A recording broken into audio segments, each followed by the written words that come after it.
नमस्कार, आप देख रहे हैं नाउ टीवी। मैं हूं आपके साथ अभिषेक। दिल्ली से इस वक्त की बड़ी खबर आपको बता रहे हैं। आज जीएसटी काउंसिल की मीटिंग हुई और इस मीटिंग के बाद अब स्पष्ट हो गया है। जीएसटी काउंसिल की बैठक समाप्त होने के बाद एक मत से फैसला हुआ है। अब जीएसटी के दो ही स्लैब होंगे, 5 और 18% के दो स्लैब होंगे। 12% और 28% के स्लैब को खत्म किया जा रहा है। इसके अलावा लग्जरी आइटम्स और जो नशे और तंबाकू जैसे उत्पाद हैं, इन पर जो हानिकारक उत्पाद हैं, इन पर 40% जीएसटी लगेगा। लेकिन आमतौर पर अब रोजमर्रा की तमाम चीजों पर 5 और 18% का ही जीएसटी स्लैब होगा।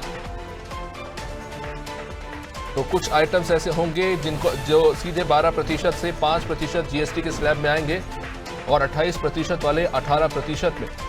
आपको ये भी बता दें कि सबसे ज्यादा रेवेन्यू जो जनरेट होता है जीएसटी का, वो 5% और 18% के स्लैब से ही जनरेट होता है। 12% और 28% के स्लैब को हटाने से कहीं ना कहीं ये उम्मीद की जा रही है कि मार्केट में भी ये एक बूस्टर का काम करेगा।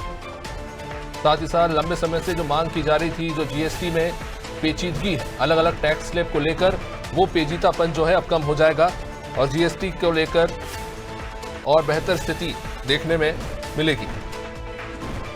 आपको बता दें, 12 सितंबर से जो घोषणा की गई है वो टैक्स स्लैब लागू हो जाएगा। आज जीएसटी काउंसिल की मीटिंग के बाद इस प्रस्ताव को सर्वसम्मति से मंजूरी मिल गई है, जो 12 सितंबर से लागू कर दिया जाएगा। इसका मतलब अब सिर्फ 5% और 18% के स्लैब रहेंगे। इसके अलावा लग्जरी आइटम्स और हानिकारक उत्पादों पर 40% का स्पेशल जीएसटी लगेगा।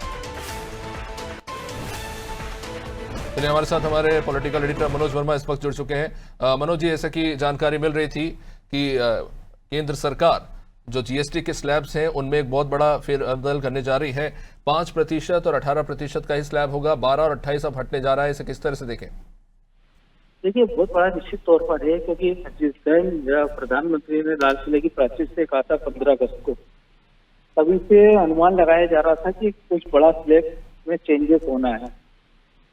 आधी रात को जब जीएसटी लागू हुई थी तो 4 स्लैब बनाए गए थे और जिस हालात में देश गुजर रहा है, क्योंकि जो ट्रम्प टैरिफ की हम बात करें, 50% टैरिफ लगाया है, तो एमएसएमई के कई सारे तमाम सेक्टर हैं, उससे इफेक्टिव हो रहे थे। तो ऐसे में प्रधानमंत्री ने जो घोषणा की थी, तो किसी को उम्मीद नहीं थी कि इतनी जल्दी ये लागू कर दिया जाएगा। 10 घंटे की मैराथन मीटिंग चली है और 2 स्लैब में उसको बात की। हालांकि ये 3 स्लैब, एक चौथा जो है 40% का लग्जरी स्लैब है, जिसमें तंबाकू और तमाम प्रोडक्ट हैं। अब उस तीसरे स्लैब में किस किस चीजों को शामिल किया गया है देखना दिलचस्प होगा। लेकिन जो बीमा की अगर हम बात करें तो 0% स्लैब की बात हुई है, पहला 18% था। तो कुल मिला के शारदीय नवरात्रि जिस दिन शुरू होगी 22 तारीख को, उस दिन से स्लैब लागू हो जाएंगे। यानी पूरी तरह से केंद्र सरकार ने एक रोड मैप अपनी तरफ से तैयार कर रखा था कि इसको कैसे लागू किया जाएगा। इसका मतलब ये है कि पूरे देश को या जो हमारी केंद्र सरकार है उसके दिमाग में कहीं ना कहीं जून या जुलाई के दिमाग में था कि ट्रम्प टैरिफ जिस हिसाब से पूरे देश में दुनिया में आतंक मचा रहा है, तो आगे पीछे जाकर भारत पर उसकी आकर सुई टिकेगी। तो उससे निपटने के लिए पहले से भारत ने जो तैयारियां की हैं, क्योंकि हमारा जो 140 करोड़ की आबादी है वो तो हमारी बड़ी अर्थव्यवस्था है, दुनिया की 5वें नंबर की और 3रे नंबर की बनने जा रही है, वो चूंकि हमारी घरेलू खपत पर निर्भर है। तो ऐसे में ये हमारा एक सबसे बड़ा त्योहार ही माना जाता है। अपनी गणपति जी के बाद जब 16 दिन का श्राद्ध है और नवरात्रि के बाद से दिवाली तक का फेस्टिवल सीजन होता है, तो ऐसे में जो आम आदमी उसकी जेब में ज्यादा पैसा आएगा।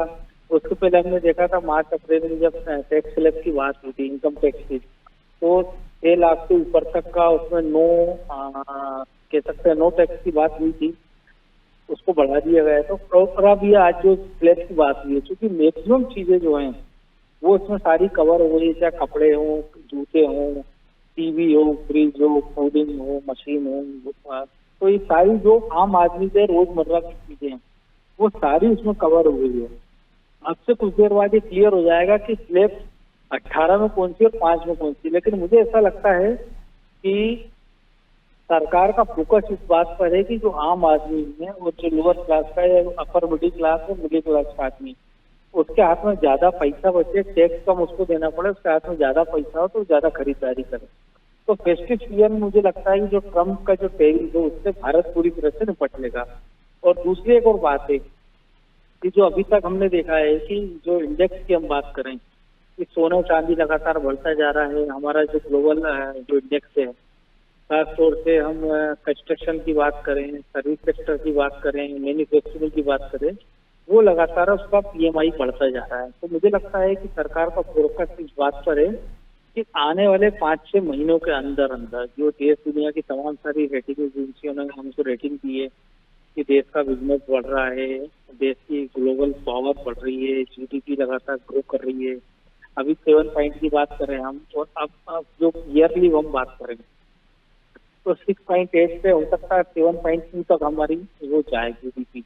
तो हो सकता है इसको पूरा ध्यान में रखते हुए जो निर्णय लिया है, तो मुझे लगता है कि ये सबसे अच्छा निर्णय है। और इसके लिए हो सकता है कल जो है जब शेयर बाजार की हम देखेंगे, जब ओपन होगा तो उसके इंडेक्स में इसका साफ साफ हमको असर दिखेगा कल से। निश्चित रूप से बहुत बहुत शुक्रिया मनोज जी विस्तृत जानकारी के लिए। तो एक बहुत बड़ा प्रभाव देखने को मिलेगा और एक उम्मीद भी की जा रही है कि मार्केट में इसका एक सकारात्मक असर देखने को मिलेगा।